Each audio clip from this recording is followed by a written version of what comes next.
আবার বিশ্বনবী বললেন, জুমার দিনটা এমন দিন, এই দিনে আল্লাহর পক্ষ থেকে বিশেষ ফেরেশতারা মসজিদের সবগুলো দরজার মধ্যে দাঁড়িয়ে যায় এবং জুমার নামাজের আগ দিয়ে খতিব সাহেব আসার আগ পর্যন্ত লিখতে বসে যায়।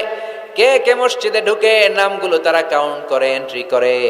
সর্বপ্রথম জুমার সালাত আদায়ের জন্য যে মসজিদে ঢুকে আল্লাহর রাস্তায় উট কুরবানি করলে যেই সওয়াব, ওই ব্যক্তির আমল নামায় আল্লাহ ওই সওয়াব দান করে দেয়। সর্বপ্রথম জুমার দিন যে মসজিদে ঢুকে ফালাহুল বুদনা, তার জন্য থাকে একটা উট কুরবানির সওয়াব।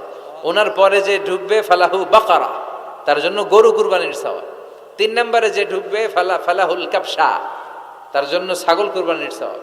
4 নম্বরে যে ঢুকবে তার জন্য ফালাহু আদ-দাজাজা, মুরগি কুরবানির সওয়াব। 5 নম্বরে যে ঢুকবে তার জন্য আল বাইদা, ডিম কুরবানির সওয়াব। সুবহানাল্লাহ পড়ে।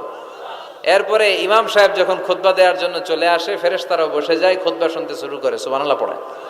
তাহলে এই জুমার দিনের আলাদা সিগনিফিকেন্স আল্লাহর কাছে আছে না নাই? বেশি না কম?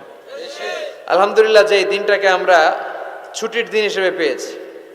1984 সালে তৎকালীন প্রেসিডেন্ট হুসাইন মোহাম্মদ এরশাদ সাহেবের নাম শুনছেন? হ্যাঁ, উনি এটাকে রাষ্ট্রীয়ভাবে জুমার দিন হিসেবে ঘোষণা করেছিলেন।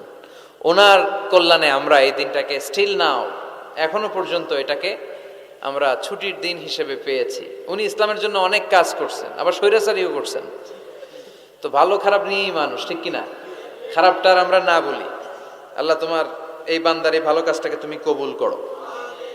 পৃথিবীর অনেক মুসলিম দেশেও এই শুক্রবারকে, এই জুমাবারকে তারা ছুটির দিন রাখতে পারে নাই। ইভেন মালয়েশিয়া, ইসলামের জন্য তারা অনেক কাজ করে, কিন্তু তাদের সাপ্তাহিক ছুটির দিন হচ্ছে রবিবার, সানডেতে।